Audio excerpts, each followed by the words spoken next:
Eric, la coupe Louis Vuitton à suivre sur les antennes du groupe Canal et sur Infosport, bien sûr. Franck, vous allez tenter de traverser le Groenland à ski. Vous partez dimanche pour cet exploit. Exploit d'envergure, mais petite précision, vous êtes unijambiste. Tout à fait. Et là, ça prend toute son ampleur. C'est assez incroyable quand même. Attention, unijambiste, je suis amputé tibial, ce qui est quand même relativement facile, parce que j'ai mon genou. Il me Oui. manque juste le pied et la cheville. Facile, oui, facile, j'aime bien. Oui, c'est facile. Alors, je rappelle un petit peu votre histoire. Vous avez perdu votre jambe à 18 ans, arrachée par un avion de chasse lorsque vous étiez sur le porte-avions, le Foch, c'est ça, au large du Liban. Et aujourd'hui, vous multipliez les défis sportifs. Vous avez traversé l'Atlantique à la rame avec un autre athlète unijambiste. Vous avez atteint le pôle Nord l'année dernière à ski. On va d'ailleurs voir des images, c'est assez impressionnant. Qu'est-ce qui vous pousse à faire tout cela ? Vivre, tout simplement vivre, exister. Quand on se réveille, quand on vous a annoncé qu'on vous a coupé une morceau de jambe, tout le monde vous dit vous êtes cuit, c'est pas possible, l'aventure c'est pas possible. Mais moi j'ai poussé ses limites. Ça a commencé 3 ans après mon accident où je suis sorti major de promotion de l'école des plongeurs professionnels. Et voilà. Vous êtes scaphandrier. Hein, scaphandrier, moniteur de plongée. Et on m'a dit ça n'existe pas. Ouais. J'ai dit peut-être je vais être le premier. Et en faisant. Mais c'était pas suffisant, vous avez voulu tenter encore autre chose. J'ai aussi gravé le Kilimandjaro en hivernal, des petites choses qui permettent d'avancer et de voir qu'on n'est pas cuit. Au contraire, moi, mon amputation, ce n'est pas une disgrâce, mais c'est une force.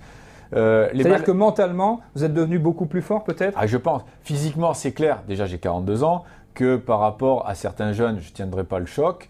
Mais par rapport à mon mental, attendez, 18 ans, la gangrène, 10 jours pour être rapatrié en France, on me déclare mort.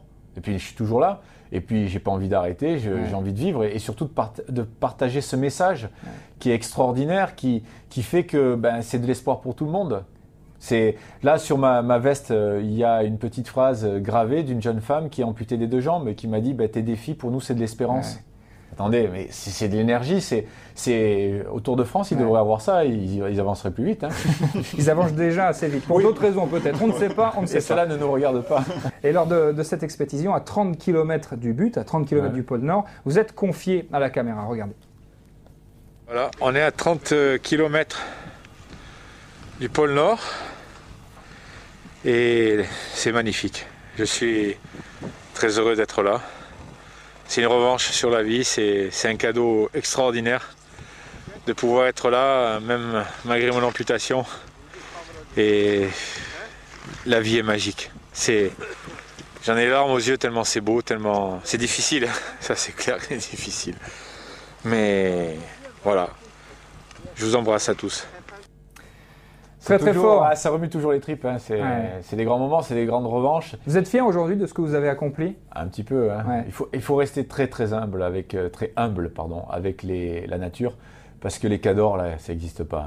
Hein. Et donc, c'est une revanche sur la vie. Et puis surtout, je me dis, à 18 ans, Franck Bruno, il aurait rencontré Franck Bruno de 42 ans, amputé depuis 24 ans. Mais ça aurait été pour moi quelque chose d'exceptionnel. C'est pour ça que... Donc, c'est plus pour les autres, finalement. Je le fais pour moi. Il ne faut pas être dupe, quoi. J'aime bien me dépasser. J'aime bien faire ces choses-là.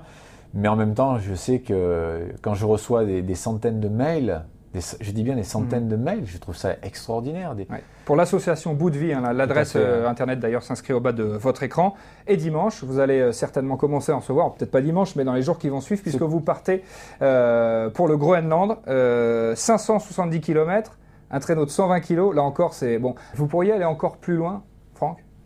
Les limites. Dans ces défis, repousser toujours ? Qu'est-ce qu'une limite ? Une limite, c'est quelque chose qui vous a été imposé par votre éducation, votre religion, votre culture, votre société. Si vous démontez ce Lego, ce sont vos propres limites à vous et non pas les limites que quelqu'un vous a données. Donc à ce moment-là, c'est à l'infini. Moi, je me connais par cœur. Je connais la zone rouge. Et j'espère que le Groenland, ça fait partie que d'un entraînement. Tout simplement, ce sera le mot de la fin. Merci beaucoup Franck, merci on vous suivra en tout cas. Bout de Vie, www.boutdevie.org pour suivre l'exploit et le défi de Franck.